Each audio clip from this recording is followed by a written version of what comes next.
Landon, what's going on? Oh, not a whole lot, man. Just working. It's an honor and a pleasure. Yeah, glad to have you on. So for those of you listeners that don't know Landon, he has been with us for how long? This is year 8. Is year it really? 8. Yeah. 8 years. Man, you're a glutton for punishment. I am. I love it. So Landon is an amazing coach. He came to us through an internship from Georgia State, and we liked him so much we kept him on.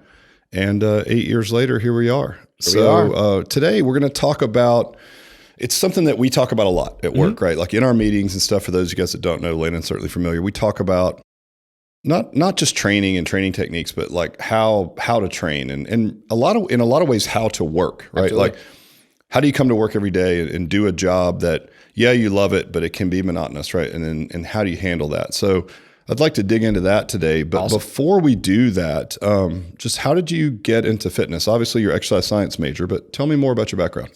All right. So I was an athlete, growing up, whether it What was your sport? Soccer. I played a little football in high school, but mainly soccer. I played a little college soccer, but mainly soccer most of the time. And, anytime you're a relatively high level athlete, I won't pretend that I was a spectacular athlete, but anytime you're a relatively high athlete, spectacular if you want, go ahead. You don't ever have to really worry about being fit. You're just fit, especially because you're young. You're always active. You're just fit. And you stop being an athlete. And I realized I have no idea how to stay in shape when I'm not playing. I have absolutely no idea. And my plan always actually in college was to be a storm chaser. I was a meteorology major at Georgia Tech for a year. And so this I did not know about you. You did not know this? Serious? Yes, I was a meteorology major, Earth and Atmospheric Sciences, Georgia Tech for a whole year. Oh, that's awesome. Calc 3 happened.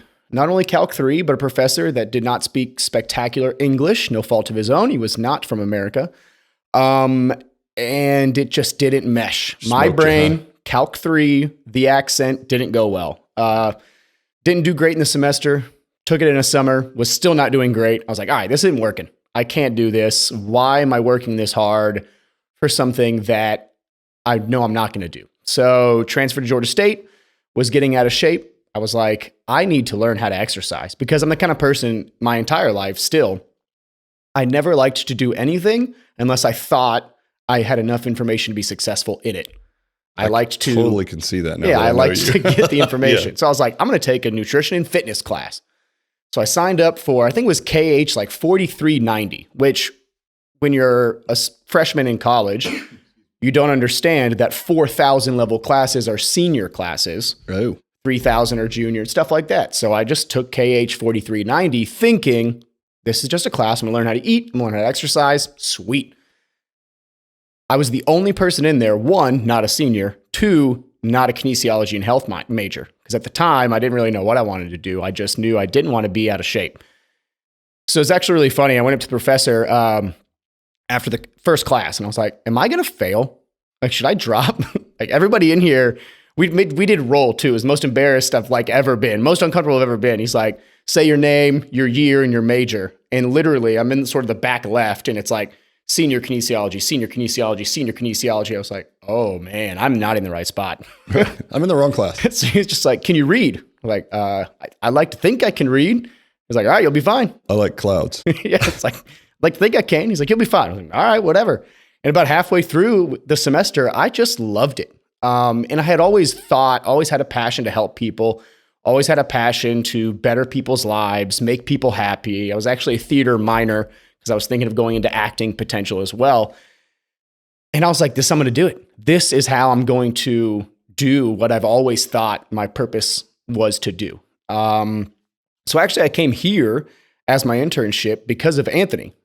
He was a TPI golf instructor, certified golf instructor. Yeah. And that's what I thought I wanted to do this through. I wanted to be a golf fitness guy. I was big into golf, loved golf, still love golf. And he really is what brought me here, combined with that group of interns right before me, who I knew throughout college from Georgia State. And when I told them about it, they just couldn't stop raving about you, about the staff, about the place, about the clients. And I was like, all right, deal, it's sealed. I'm going there. And it's really funny. Day one, I come in, I met you, I met Joe.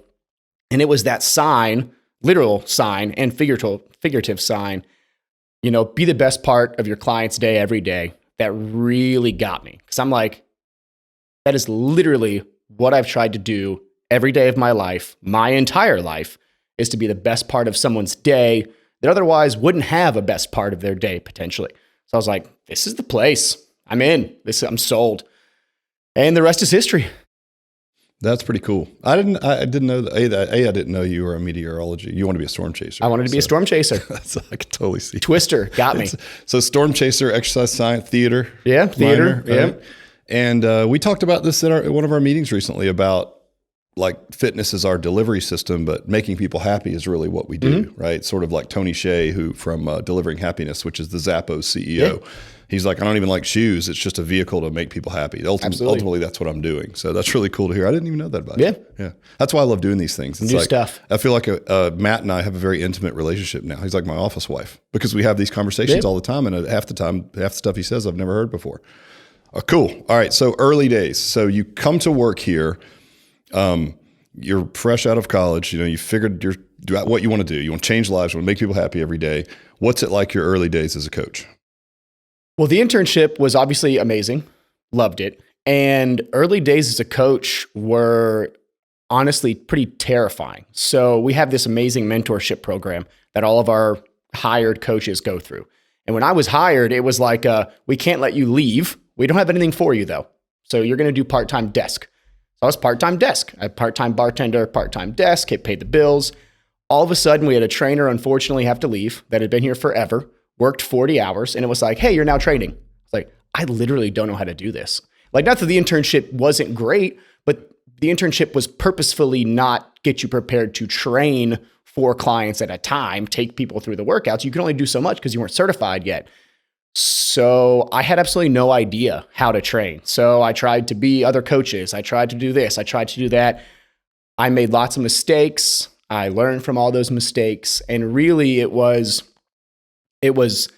as difficult as it was, it's the kind of thing that I personally love. I love to be challenged, and it was great. I loved every second of being the guy that when we got a big contract with the Christian school down the street, all of a sudden we got like 100 members in 3 weeks, and it was like, okay, your schedule's now open 5 a.m. to 8 p.m. every day, and we'll figure it out 2 days before when you're going to be working. I was like, well, 1, I don't mind sleep, so it's fine.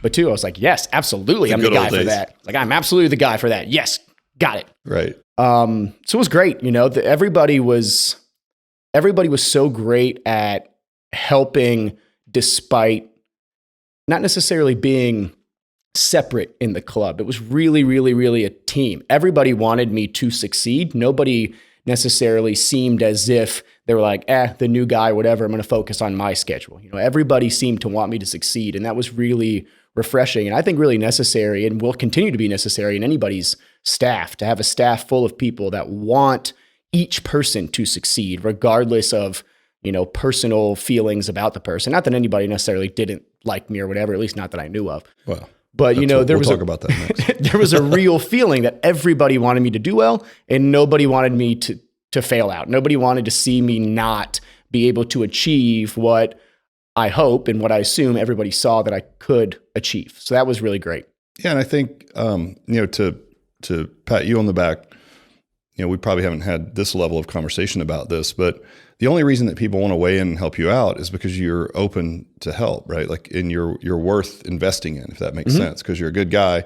You come to work to change lives. And you're asking the right questions, and you're genuinely open to feedback, right? And so that type of person is the person that everybody wants to help. So walk me through some of those early challenges that you had as a coach. I know that we've had conversations before when we had Joe here and Lori, which were 2 super dynamic folks and good leaders. And you will jokingly say you were in their office like every 2 days, just picking their brain. So what were some of the early struggles that you had as a coach? What were things that you now know that maybe you didn't know then? Yeah, a lot of them surrounded around general professional behavior. How do you behave on the floor in front of people who up until this point in your life were your parents, your girlfriend's parents, or your friend's parents? So you would call them Mr. such and such, Mrs. such and such, and you would show them the utmost respect. And I learned very quickly that they don't necessarily not want that in this setting, but you're equals now. Like you are equals as far as the age doesn't matter.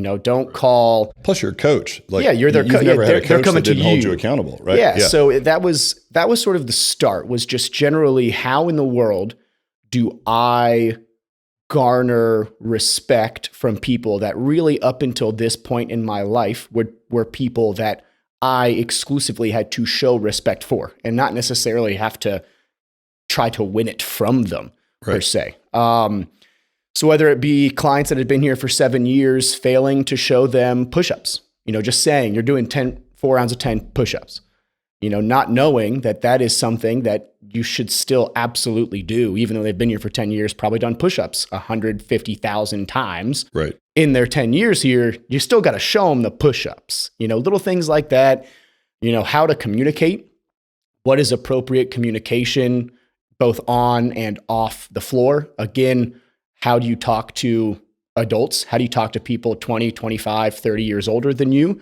on a friend level, not on a, they're my girlfriend's dad level?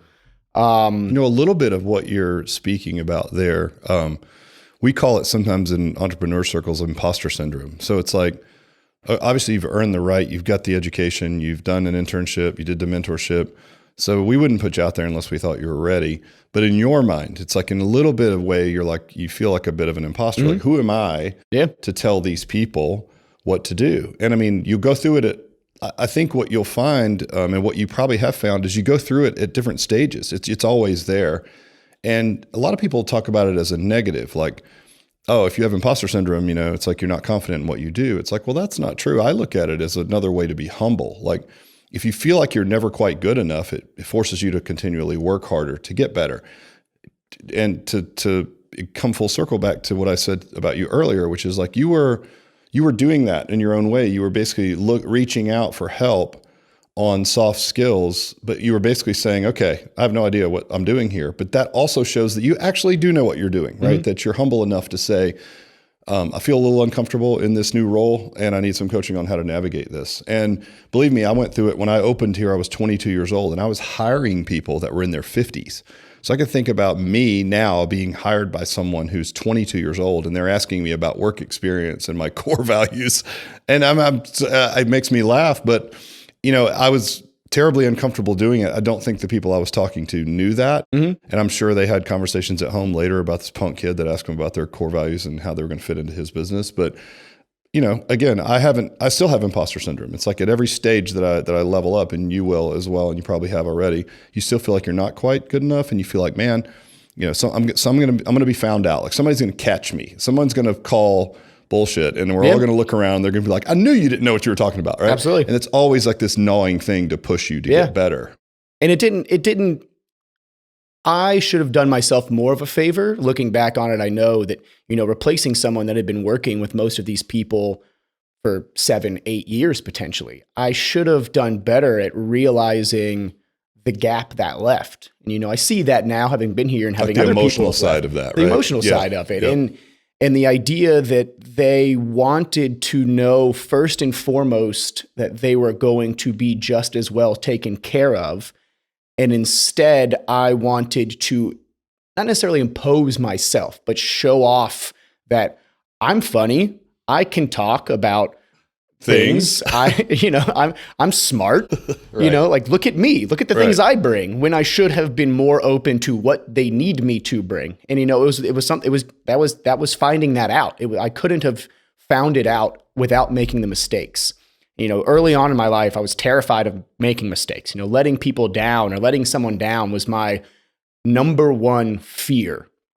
And now the idea of knowing I'm going to, but knowing that I'm then also going to fix it and I'm going to be better because of it, is now my number one driver in life. It's like, that's my number one driver instead of my number one deterrent in life now. And it took going into Joe's office for being intimidating to a guy 3 times my size and twice my age. I was intimidating in the session. I was like, how in the world was I intimidated? What did I do to intimidate him? Kind of thing. It took that to be like, okay, I need to look at this from a different angle, because apparently little me can intimidate one of the biggest, strongest guys we have in the gym somehow. How in the world did I do that? And it took all of those things, and it took all of those meetings, and I applaud the way they went about it. to really learn that you have to create an environment where everybody feels safe, feels better, and then you can show off your knowledge if you want to show off your knowledge. Right. And everybody who's a coach wants to. Everybody who has a certification, who reads books, who reads articles, who learns, wants to be able to be like, I know what a sarcomere does. It's exactly. Like they don't care, but it's just like I know what it is. Right. So please you get really excited. Please ask me. Who wants to hear about it? Like, hey guys, you want to know what protein does when it gets into your system? You want to know what it does when your bloodstream? No, you don't. Okay, fine. Yeah. Okay, fine. I'll leave that then. But yeah, no, it was great. I loved the early issues, and I hope that anybody listening that may be having some early stepping stone issues, or maybe having difficulty getting a client base going, if they say their own coach, they don't belong to a business, they're trying to work out of a apartment gym, or they're renting space from somebody, that all of the things you will hear from people. Now, you can't please everybody, so you can't necessarily take everything to heart, but all the things that you're going to hear from people are opportunities. They are not knives in you. They are opportunities they are steps for you to step up onto and be like, okay, I can conquer that. This woman thought that I didn't have any emotional intelligence. I can conquer that. I'm gonna use that as a stepping stone. So then I have a new thing that I can wear. I'm emotionally intelligent. So right. I hope everybody can sort of strip away the it's about me ego of it, and understand that the ego will come with the loyal following, but in order to get it, the ego's kind of got to get stripped away. Yeah, great point, man. Yeah, no, awesome. Good stuff. So you've been here 8 years. Mm-hmm. So, okay, those are the early days. Obviously, your mindset is what allowed you to look at challenges as more of opportunities, and you stayed humble, and you leaned in, and you asked questions, and you learned. Now, so let's say we're 3-4 years in, right? And now you're pretty good at it. Let's face it. You're a great coach. Like you've had a full-time schedule the whole time you've been here. Clients love you. You're a hard worker. Got it. But from conversations with you early on, there was always, based on your mindset, always something more that you wanted. You weren't really sure what it was, but you felt like there was more out there for you, right? And we would have conversations about what is that? And at the time we were in the licensing company. Mm-hmm. I'm like, I'm not really sure. And I really just didn't have a spot. It was like, just wasn't. And plus you're really valuable at the gym. So it's like, well, I don't want to put you in a spot that I don't have. And then I don't want to vacate an amazing coach that I have in my gym. But I know that there are people listening to this, and you went through this as well, where it's a bit of a grind, right? In other words, you come to work every day, you're working in a system, right? So it's not like you're doing your own program design at home, mm-hmm. which is good, actually, and you can speak to that as well if you don't mind. But how do you stay motivated? We talk a lot about how to do good work. And it's one thing just to show up every day, but one thing I'll say about you is you show up with conviction to do the boring stuff, the everyday stuff, well. And that's another level than just showing up and being there, right? Like your body language is good. Your energies are always high. You always have, you always are very understanding, and you talk to each one of the clients equally. And I don't know, it's a real art, but how do you keep yourself motivated to do that art at a high level if you've been doing it for a long time? Awesome. Yeah. And it is hard, and it was hard. It was something, again, that I didn't learn to do for a while. And it really comes with taking a step back and thinking about what you're doing, why you're doing it, why you're here. And Great. It is really what it took. And I learned that I was here not necessarily to make a ton of money, even though obviously that's nice. It's kind of how the world works. Sure. I wasn't here to increase my Instagram followers. I was here to improve people's lives through health. And that doesn't always mean improving people's lives through health by getting them to lose the 25 pounds they've always wanted to. So you've got to take a step back and really realize, why am I here? And it's the little things you then have to find joy in. In the little things you then have to find the pleasures in it's funny, we have Dylan here at the moment, and I'm big about rolling the towels so that the puffy side is out and that all the towels are in a line. And I'm like, that's something never thought. I love it. That's something I never thought that I would really, really care about. But when you take that step back and you're like, and you start taking pride in not just the service you provide, but in the gym itself, and you feel personally responsible for the service you're providing, and you feel personally responsible for the happiness of your clients, those are things you start to really love. You're like, these are going to be the best towels ever, every single day, because they just are, because the clients deserve it. And that's what it comes down to is the people deserve the best version of you. They're paying you, they're not only paying you financially, but they're paying you emotionally. They're paying you spiritually. They're paying you mentally to do a service for them. And y'all had that podcast of what's the job of the gym, and what's the job of you is what it comes down to. Is how you can come in every single day and do the same basic thing, but do it hard and do it well every time. You have to take a step back and think, what is my job? And my job is to ensure everybody's exercising safely. Yes, that's the job of a coach, to make sure everybody is doing things correctly, having the right ideas about fitness. Those are the boring things. And you can't get wrapped up in that, especially when you don't do your own programming, because you'll just like lose your mind. You're like, I'm just going to mush. My programming mind is going to mush. It's the other stuff. My job is to make sure everybody leaves here with a smile on their face. My job is to make sure that they may walk in, had a crappy day. It's raining all the time in Atlanta these days. To make sure that the second they walk in, you give them a reason to smile, whether it's yelling, hey, what's up? Or whether it's, hey, those are some awesome new shoes. I like those. I got some cool pants. It doesn't always have to be the same thing, but it's got to be something. And they deserve that. And the more you do it, you start to love it yourself. You start to love investing in people. You get like addicted to investing in them. And then you find yourself loving rolling towels well.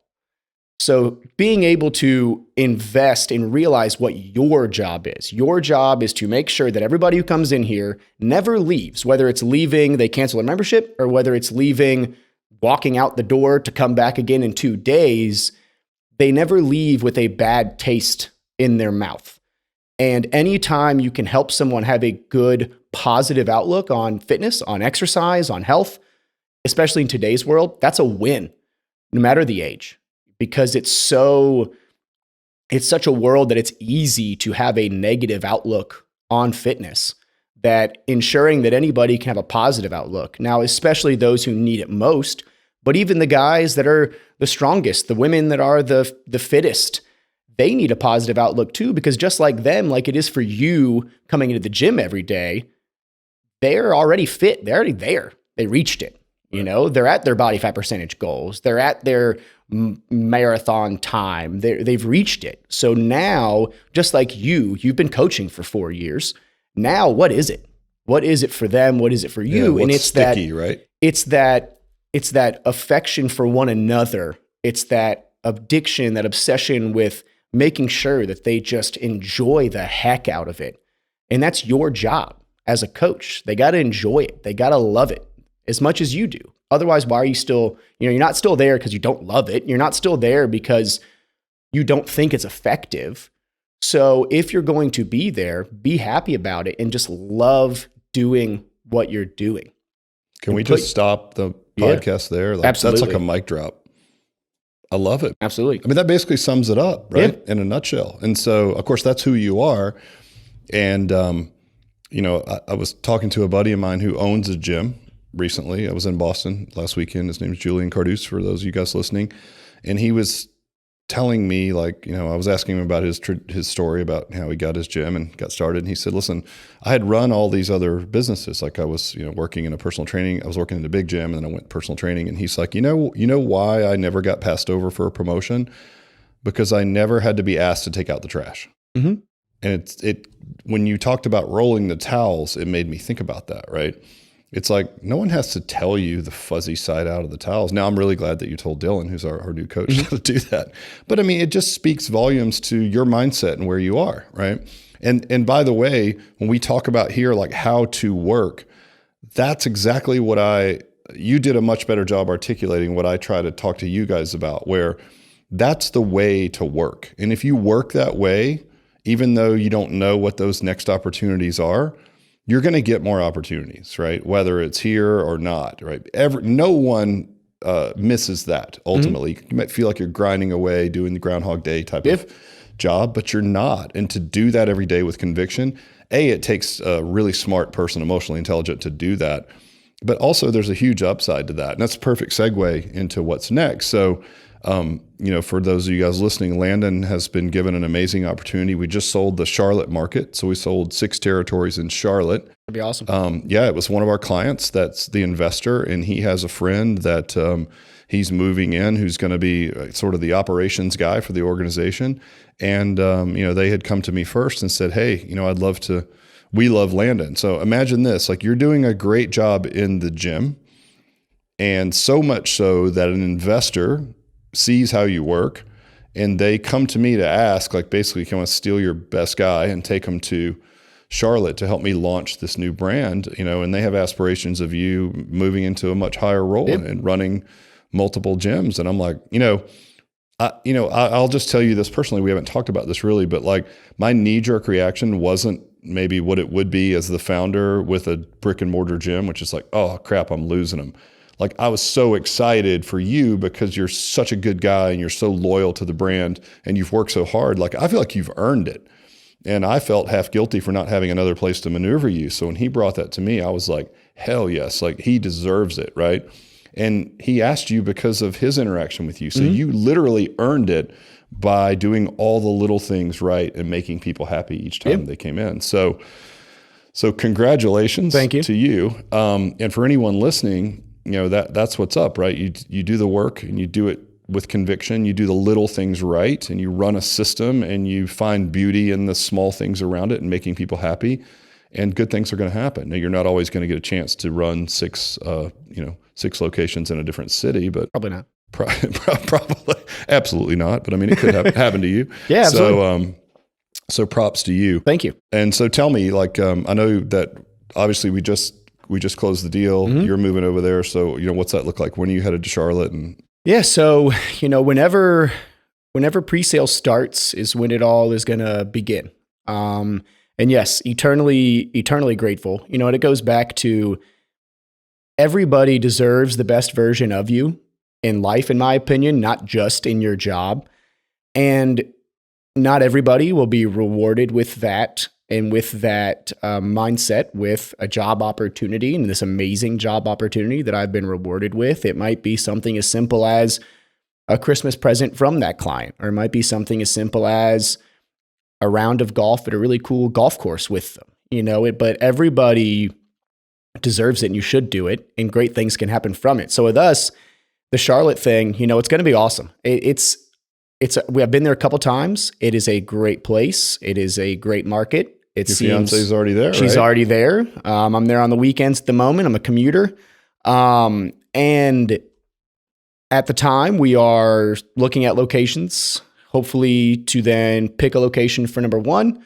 And then it's up to me to knock it out of the park so we can pick location 2 and knock it out of the park so we can pick location 3. And then if I do those things, hopefully, I can be running all 6 in a couple of years. I have no doubt, man. Super proud of you, by the way. I know we don't talk about it a lot. We're not too mushy here. We usually just give each other shit, which is a way of that. We love on each other. Yeah, but absolutely. I'm super proud of you, man. And I'm selfishly really excited that these guys are getting you, because it's our first development deal of an area. And I'm like, who better than the guy who basically has been here through all these wacky changes and building the model. So I'm super pumped for you, dude. It's a great opportunity to, in being here for so long, I've seen a whole lot of good, and we've done some things that weren't so spectacular. It's a laboratory, man. You got to do it, absolutely. Right? Just like what you were saying about yourself. Like every screw up is really an opportunity to fix it and make it better. Yeah, absolutely. And I'm excited to put myself back to the test. I think I've shown obviously that I can do the training and I can help the people in the session. I'm really excited to see if I can inspire employees, if I can sell the memberships to people without a gym even existing. And I think definitely we are in an extremely good position to be extremely successful. Someone who's, not to toot my own horn, but been there, done that, seen it, smelled it, felt it, knows what it should be like, knows what it shouldn't be like. And someone, his business partner is someone who's opened gyms and has really been doing fitness related stuff for, 20-ish years. So I think we have a team that couldn't be better to expedite success and almost ensure success, which hopefully will therefore hold you to that. Hey, a guaranteed success. Go for it. Hopefully ensure, no guarantee. You guys heard that. Hopefully ensure. Right. But no, and I really hope it is, because I hope our potential and expected success can help blow this thing up, and you can sell more territories. And, the success of our gyms and people seeing what we built will hopefully help this thing really just blow up. And you can be in all sorts of cities, tons of cities. That's obviously the plan. Yeah.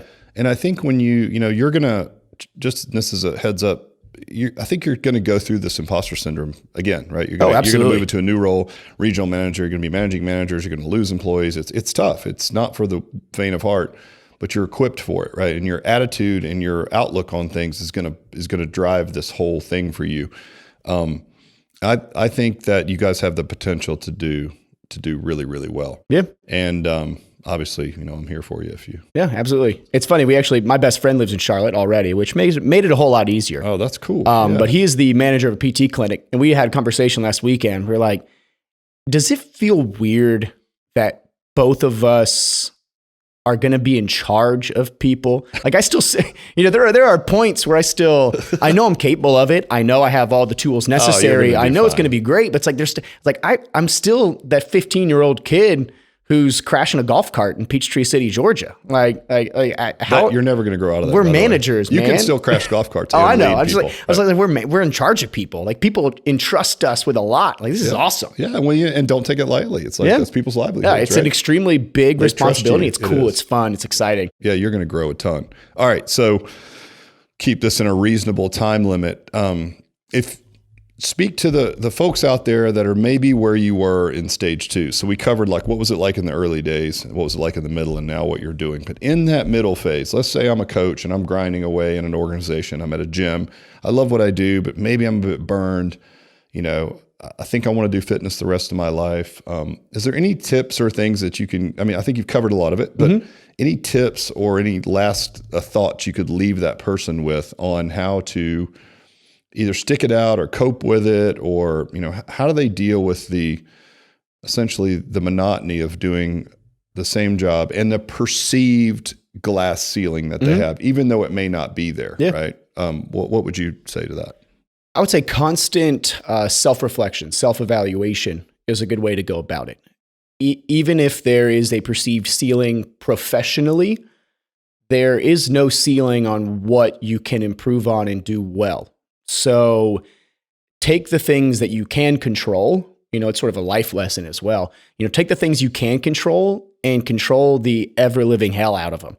You can constantly be self-reflecting, self-improving. And that's not to be, if you are a little down, if you are a little sad, or, you feel like you're spinning your wheels, self-reflection, self-evaluation can be hard, because you have a lot of times and I went through it myself, you a lot of times can just pick out obvious negatives or things that you feel like you're doing that you don't deserve the promotion, or you don't deserve to be doing more. Obviously, they're not giving you the opportunity. And the opportunity just legitimately may not be there. So improving your own skills so that when the opportunity does arise, you are totally prepared for it. You are more prepared for it, is going to be the best way to keep challenging yourself. So constant self-evaluation and constant realization that every interaction, whether it be client, professional, whatever, every interaction can teach you something about yourself, and it can teach you something about what you lack or what you excel at, that then can allow you to further the learning curve and really shorten the time it might take to adjust to a promotion or to adjust to a different job within the same gym or anything like that. So really honing in, making what you do good, great, and making what you do bad, good, as a constant self-evaluation is definitely a good way to go about it, to keep that drive and to keep that competitive nature.